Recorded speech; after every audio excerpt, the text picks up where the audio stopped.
saya sebagai moderator dalam presentasi hari ini akan membahas mengenai materi e-commerce bersama teman saya Lala Salsabila Fadlia 31300-219. Dan contoh implementasi yang akan kita bahas hari ini adalah Shopee. Baiklah, tidak menunggu waktu lama-lama, langsung saja kita masuk ke materi presentasi hari ini yang akan dibacakan oleh Lala Salsabila Fadlia. Di sini saya akan menjelaskan apa itu e-commerce.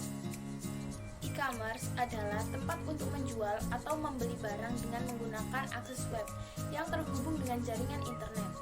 E-commerce adalah suatu contoh bentuk pemanfaatan teknologi informasi dalam dunia bisnis. Melalui e-commerce, kita bisa menjual atau membeli barang tanpa harus datang langsung ke tokonya. Setiap e-commerce memiliki sistem informasi tersendiri untuk mengatur fitur-fitur yang ada. Ada 4 kategori e-commerce. Yang pertama, e-commerce business to consumer atau bisa disingkat B2C. Jenis B2C adalah dilakukan oleh pelaku bisnis dan konsumen. Transaksi e-commerce ini terjadi layaknya jual beli biasa. Konsumen mendapatkan penawaran produk dan melakukan pembelian secara online.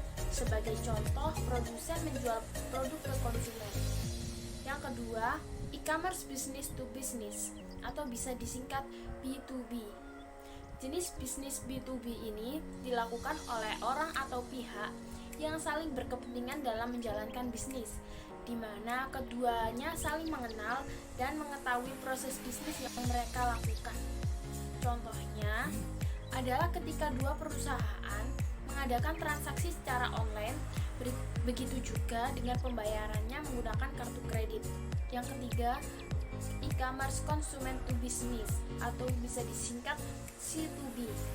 Jenis C2B adalah jenis antara konsumen dan produsen.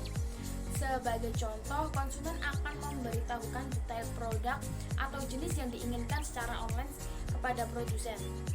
Nantinya, produsen yang mengetahui permintaan tersebut akan menawarkan produk atau jasa yang diinginkan konsumen. Yang keempat, e-commerce consumer to consumer atau bisa disingkat C2C. Jenis ini dilakukan antara konsumen dengan konsumen. Misalnya, konsumen dari suatu produsen akan menjual kembali produk ke konsumen lainnya. Contohnya adalah Tokopedia, Bukalapak, OLX, dan lain sebagainya. Selanjutnya, ada 5 konsep dasar e-commerce. Yang pertama, automation atau proses bisnis proses sebagai pengganti proses manual atau bisa disebut konsep enterprise resource planning. Streamlining atau integration adalah proses yang terintegrasi untuk mencapai hasil yang efisien dan efektif. Konsep ini disebut konsep just in time. Yang ketiga, publishing, artinya kemudahan berkomunikasi dan berpromosi untuk produk dan jasa yang diperdagangkan. Konsep ini dikenal dengan konsep electronic cataloging. Yang keempat, interaction atau pertukaran informasi atau data antar pelaku bisnis dengan meminimaliskan human error. Atau konsep ini disebut konsep electronic data interchange. Yang kelima, transaction adalah kesepakatan dua pelaku bisnis untuk bertransaksi dengan melibatkan institusi lain sebagai fungsi pembayar, atau disebut juga konsep electronic payment. Selanjutnya, terdapat beberapa pokok proses e-commerce. Yang pertama, pengendalian akses dan keamanan. Yang kedua, membuat profil dan personalisasi. Yang ketiga, manajemen isi dan katalog. Yang keempat, manajemen pencarian. Yang kelima, manajemen arus kerja. Yang keenam, pemberitahuan kegiatan. Yang ketujuh, kerjasama dan perdagangan. Ada beberapa keuntungan e-commerce. Yang pertama, dapat meningkatkan marketing exposure. Yang kedua, menurunkan biaya operasional. Yang ketiga, melebarkan jangkauan. Yang keempat, meningkatkan customer loyalty. Yang kelima, meningkatkan supplier management. Yang keenam, memperpendek waktu produksi. Yang ketujuh, meningkatkan value chain atau mata rantai pendapatan.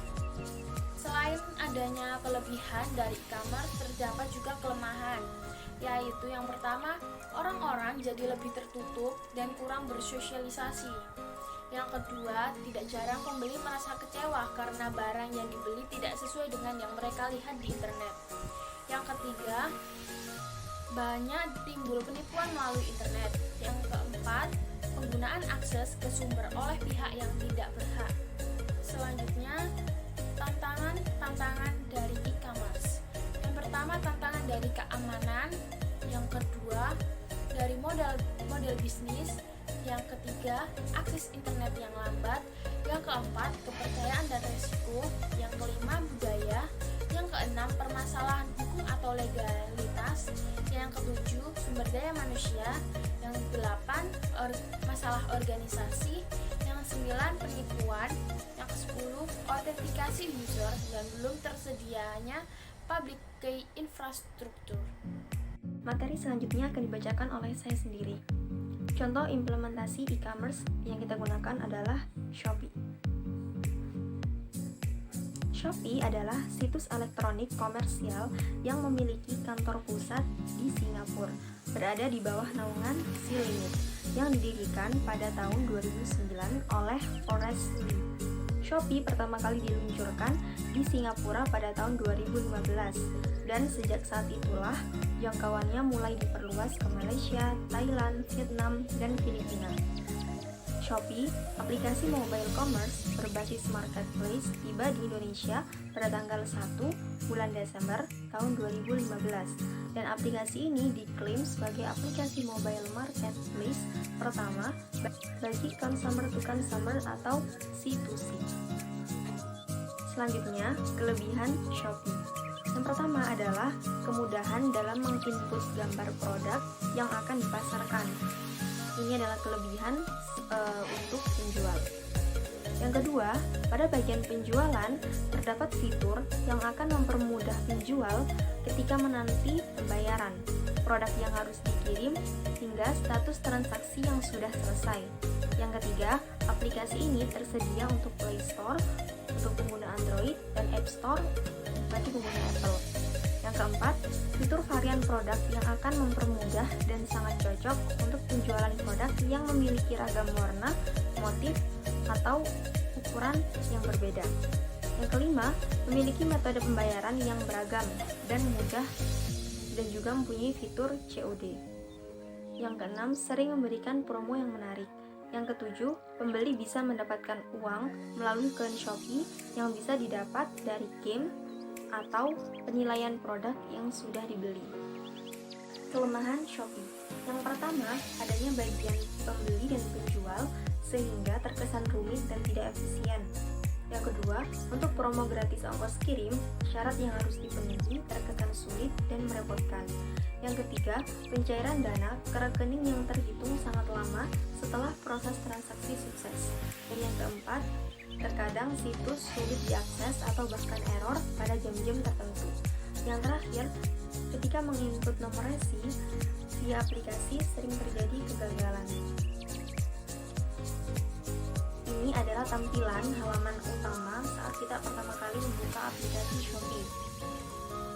Ada menu pencarian yang digunakan untuk mencari produk, mencari username toko, dan juga mencari hashtag. Dan selanjutnya ada juga banner promo. Di situ terdapat promo terbaru, ada informasi gratis ongkir juga. Di menu Shopee Pay itu juga terdapat detail tentang Shopee Pay, termasuk transfer, isi saldo, dan lain sebagainya. Selanjutnya ada daily price. Di situ ada hadiah menarik dan juga kejutan di setiap klik. Di menu saya ada detail sebagai buyer dan juga detail sebagai seller. Ada juga banner flash sale. Di situ terdapat kejutan harga barang di beberapa toko tertentu tiap harinya. Selanjutnya ada tahapan membeli produk. Pertama, ketik barang yang ingin kamu beli di menu pencarian.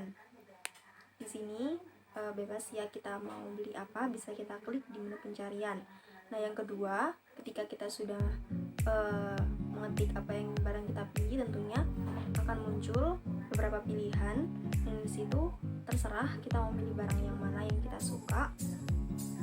Yang ketiga, setelah kita klik barang yang sudah yakin mau kita pilih, sebenarnya ada 3 pilihan. Kalau kita masih belum yakin, kita bisa klik tombol chat di situ yang terletak di paling sebelah kiri.